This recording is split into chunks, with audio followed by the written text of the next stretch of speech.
We adapt, we don't give up. My job is adaptation. As a small business owner, my job is to adapt my plans to the realities that exist and not to say it didn't work the way that I thought it would, so I'm going to give up. Welcome to Your Business is Not Your Boss. I am your host, Geoff Welch, and I help small business owners overcome overwhelm and replace overthinking with intentional action.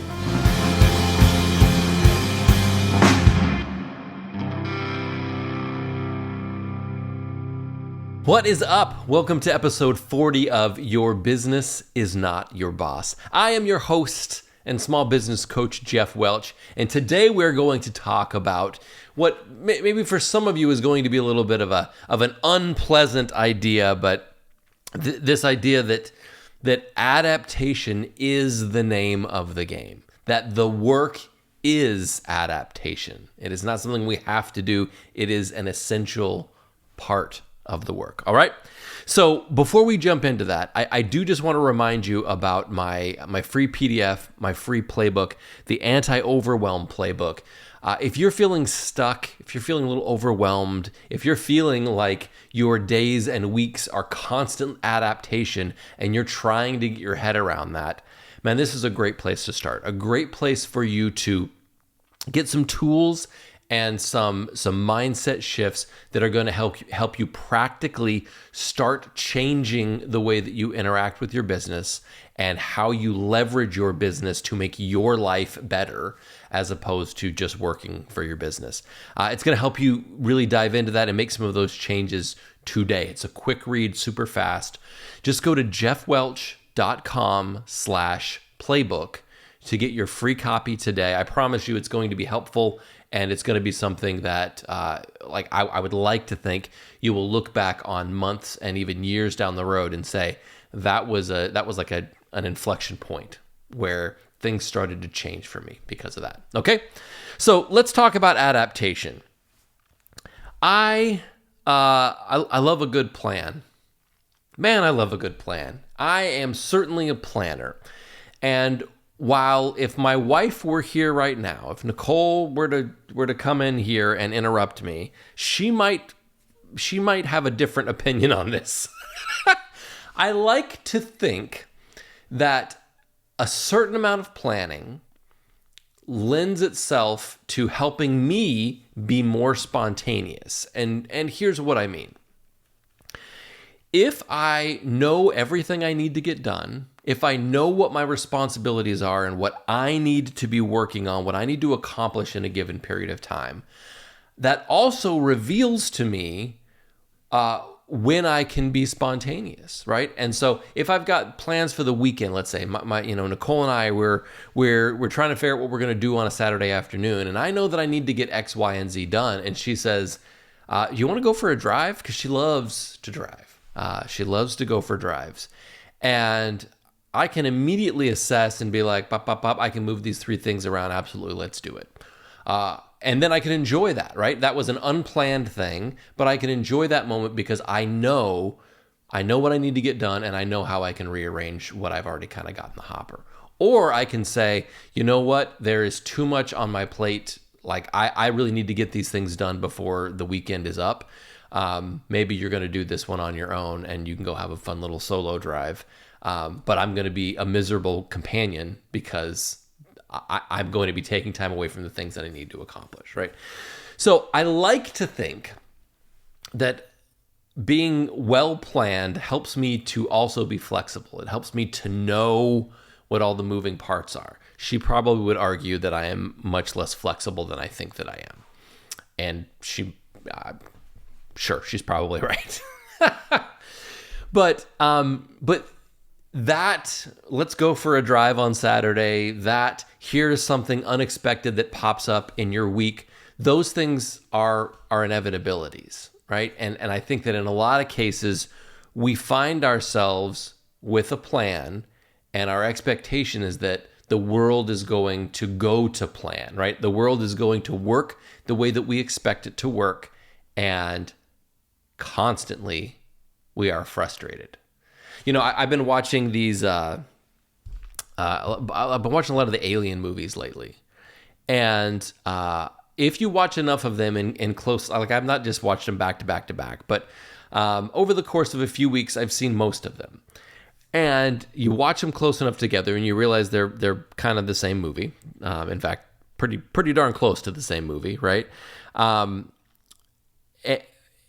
what the arc that they normally follow is something like there's a group of people who are setting out to do a thing. They're trying to accomplish something, right?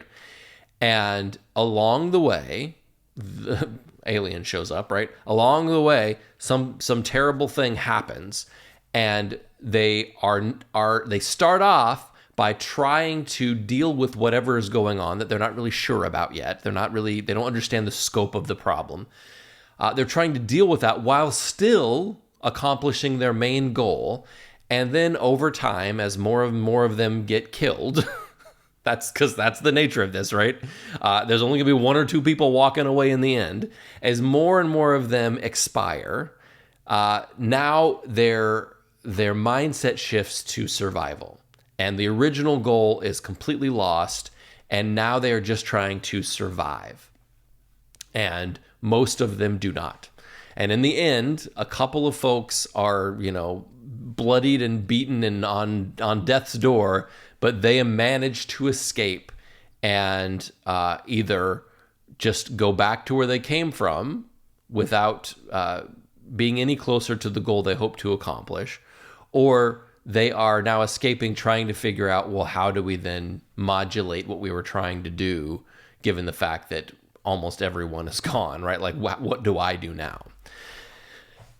I bring this up, not just because it's fun to watch these sort of scary movies where people are fighting for their lives, but because I think sometimes we move a little too quickly from how do we adapt our plan given the fact that something has happened, because most of the things that happen are not quite alien level problems. How do we adapt that given the fact that there's an obstacle, instead of just going straight to, well, everything is ruined, I just need to survive this chaos and I'll regroup next week, or I'll regroup tomorrow even, right? I think sometimes we move a little too quickly to, I'm just going to have to give up my plans because this thing happened. And that's where, again, I think this idea of adaptation is so critical. We need to have the internalized belief that adaptation is a fundamental part of what we are doing. That we don't, as small business owners, we don't have a boss that we say, all right, well, this didn't work the way we thought it would, or this other thing occurred that has now changed what's possible. What do I do now? We have to think of that on our own. We have to be the person who says, the thing that I was trying to do isn't working the way that I thought it would, or this external thing has popped up and now I can't do it the way that I had expected to, or certain options have been removed, new options have been presented. What do I do with those things? We're having to do that. And I don't know about you, but there are times when I am not particularly, I don't like the idea of having to reassess everything and figure out a new way forward. But I tell you, most projects that I have worked on have not worked the way I thought they would. I've gotten part of the way into it and I've said, well, I got to tear part of this apart and rebuild it because that's actually not going to work the way I thought it was going to work. Or, the belief that I had about how things would fit together and my capabilities or the tools that I had at hand, those beliefs were a little misguided. I didn't know as much as I thought that I knew. Now I've learned some new things, and I have to figure out, how do I still get to where I was going? And so I think the willingness to say, in a moment where things are not panning out the way you hoped, are you able to say, it is time for adaptation and not time to give up? Are you able to say, I'm going to take a walk around the block real quick because I need a moment. I need a second here. And then I'm gonna double down. I'm gonna reapproach this, and I'm gonna look for new ways to get where I'm trying to go in spite of these detours that I'm gonna have to take. Instead of saying, forget it, tomorrow. I'll come back tomorrow. I can't do this. I certainly have felt that. I have felt those moments. It's usually when I'm building something, when I'm, on the other side of that wall, usually when I'm building a thing, man, the idea of going backwards, taking things apart and finding a new way to reassemble them, oh, I hate it. And there will be these moments where I'm like, I cannot do this. I can't. You realize it's not working the way that you thought it was going to work. You're going to have to undo some work you've done and, in some cases, almost start over. To me, sometimes that is devastating. And I will throw my hands up in the air and say, nope, I can't do this. I'm going to have to come back to this some other time. And usually, if I take 15 minutes, maybe 30 minutes, and I put my brain in another place, I say, you know what? I think I can go back and attack that again. But sometimes in the moment, it's really hard to just say, okay, let's rip this apart and start over. But I think knowing yourself is important, right? Knowing what your proclivities are and what kind of riles you up. And then also recognizing that, you may need to take that break. You may need a few moments to reconsider. But I think that having that mindset that says, we adapt, we don't give up.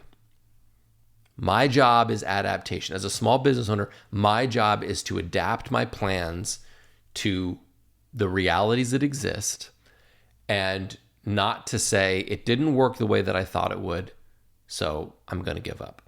I work with people all the time around time, how they spend their time, how they spend their energy, how they spend their focus. And very often what will come up is people are exasperated and frustrated because they aren't making the progress that they want to make. They aren't making progress on their goals. There are so many interruptions that happen during the course of a week. And they're like, well, my plan on Friday was next week I'm going to ... And it didn't work. And I'm further and further behind. And what is fascinating to me is at that point, I want to dig in and I want to say, okay, well, how much of your week do you see as discretionary is kind of the wrong word, but discretionary, meaning you get to use it the way that you want. Maybe it is the right word. You get to use it the way that you want to, right? You get to focus on the priorities that are most important to you and your business versus interruption driven. It's driven by phone calls. It's driven by emails. It's driven by your team needing answers from you and asking questions from you or ad hoc meetings that pop up, right? How much of your week can you look at and say, that's for me, and then this has to be available for other people? And they may say, we'll just say like a 40-hour work week, right? I know some of you will bristle at that idea of 40 hours, but 40-hour work week, they'll say, I probably have about like 10 hours that's mine. There's about 30 that is spent on communication and all these other kind of things. And then I'm like, well, how much of your time are you, like when you make your plan for the week, how much of your time are you expecting to have available? And they'll say like 30 hours. So they're making a plan for 30 hours in a week when in reality what they're saying once they really think about it is I only have 10. Yeah, that's a very frustrating place to live, to say every week I schedule 30 hours a week for myself when in reality I only have 10 hours of capacity because the rest of it, the other 30 hours, are spent doing all these other things. And there are two pathways that we can take in that situation. We can either modulate our plan and say, you know what, I need to plan for closer to 10 hours. Because then when I get to the end of the week, I will have likely actually completed the things that I set out to complete because there was a match there. The amount of work that I planned and the amount of time I had available to work were very similar. So I was able to get some things done. Or we can say, you know what, 10 hours is not enough. I need more hours available. I'm going to have to figure out, how do I delegate? How do I train people? How do I shift that and create space for myself to say, what if it was 20/20? Or what if it was 30/10? What if I had 30 hours to really devote to the things that I think that I have 30 hours, like what kind of progress could I make? And what would be different about my level of satisfaction if my plan matched my capacity? And then you're going to show up in that week. No matter how good your plan is, you are going to show up in a given week and you are going to find that there are surprises. So if you're planning 30 hours of work in a 40-hour week, you might be surprised by the surprises, right? You might be surprised by how much of that time is co-opted by other things, by how much of that time is going to be demanded by the fact that you got sick, is going to be demanded by the fact that that resource isn't available when you thought it was going to be available, is going to be impacted by someone not being able to give you the feedback that you need to make the next step, or any number of things that show up in a normal week and throw off our plans. And I really think small business owners would be so well served. You likely would be well served by taking improv classes. Not because being funny, which is a lot of what improv I think tends to be, not because you need to be funny, and not because you need to be good at improv, right? Like acting, but because the nature of improv is to let go of a very predefined outcome, right? Like if you want to act in a movie, there's a script. This is what is going to happen. You do these things, and we go from start to beginning to middle to end, and everyone knows what's happening. Improv is about saying, none of us know what's going to happen, and that's the fun of it. None of us know where this is going to go, and when someone says something out of left field, instead of saying no, or instead of being frustrated that this thing happened, everyone says, what do we do with this? What happens now, right?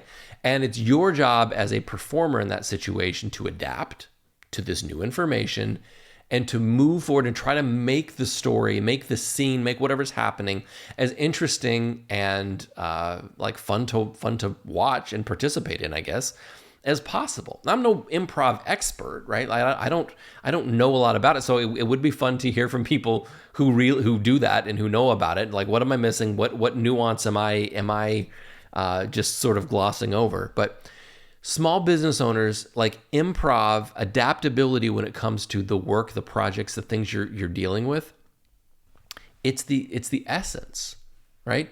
And so how different would your week be if you approached it saying, I know each day or at some point during the week, I am going to have to adapt this plan.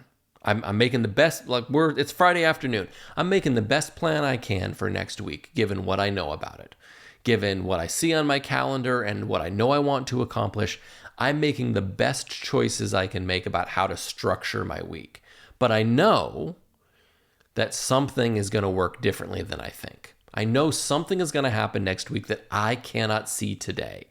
And so I recognize that adaptability is going to be necessary. And then as you go through your week, when those things pop up, you're like, all right, here we go. There's a little bit of dynamism in this week, and I get to figure out how to navigate that and how to get as far as I can, even if things aren't working the way that I want. How different would your week be if you got to Friday and you were like, every day I adapted the work in the way that I could because I knew that was going to happen, versus getting to the end of your week, a week in which you expect everything needs to happen the way that I have planned. It is Friday, and I have decided what every day of next week will be like, and any deviation from that is going to be devastating. It's going to frustrate me. It's going to be like, oh Lord, this again. Like, how different are those experiences? In both cases, you had to deal with interruptions, but in one case, you recognized that is an essential part of the work. That is just the way it is. You want to have less of that? Go find a different gig, right? That is not this job. The job of a small business owner requires adaptability, and that is just a baseline expectation of the work. How different is that than feeling like it must work the way that I planned for, and oh no, something is wrong? I do think that we get to choose that to some degree, right? We don't get to choose our circumstances. You don't get to choose the interruptions that are going to show up, although you can modulate them through training, right? You train your team to handle things.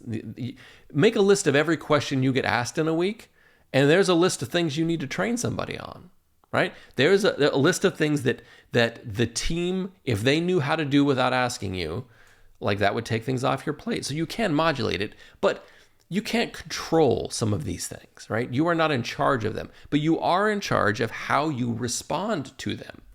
And if your response comes from a place of, I was expecting something would happen.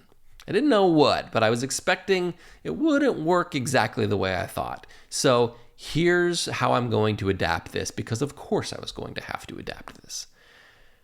I think your experience is infinitely better than if you are frustrated by the adaptation. And again, that may be an indicator to you. If you're like, I do not know how to embrace adaptation, it drives me absolutely crazy and I hate it. That may simply be an indication that this is not the gig for you, right? This is not the lifestyle for you, because there just is no way to program it perfectly. I'm sure there is a job out there that is far more programmatic. I'm sure there is a role that exists that is like, yeah, it's pretty much, we can plan it out almost to the minute and things work like they're supposed to. That probably exists. It's not this job though, right? It's not this job. So adaptation is the game. It is not part of the game. It is the game. It is an essential part of it is the nature of the work, I guess is a better way to put it. You will have to be adaptable to be a successful small business owner. That's just how it works. All right. So again, if that feels a little daunting, you feel like, okay, I get it. I can get there, but I just I'm not fully there in this moment. Getting to that mindset is a little challenging. Don't forget about this anti-overwhelm playbook. It will help you start to rethink your business, really reevaluate what you get from your business and how to deal with some of these common things that are incredibly frustrating, so that you can have a different relationship with that business. And that really is what we're talking about. Moving to a mindset of adaptation is necessary is about having a different relationship with the interruption. The interruption can be the worst thing that ever happened to you, or it can be something you were like, yep, I knew this was coming, or I knew something like it was coming. And when you expect it, it's not nearly as hurtful. You're like, okay, yeah, we're going to deal with this. We knew something was going to happen. So jeffwelch.com/playbook is where you get that free PDF. And before I leave you, I would be remiss if I did not remind you, don't forget, your business is not your boss.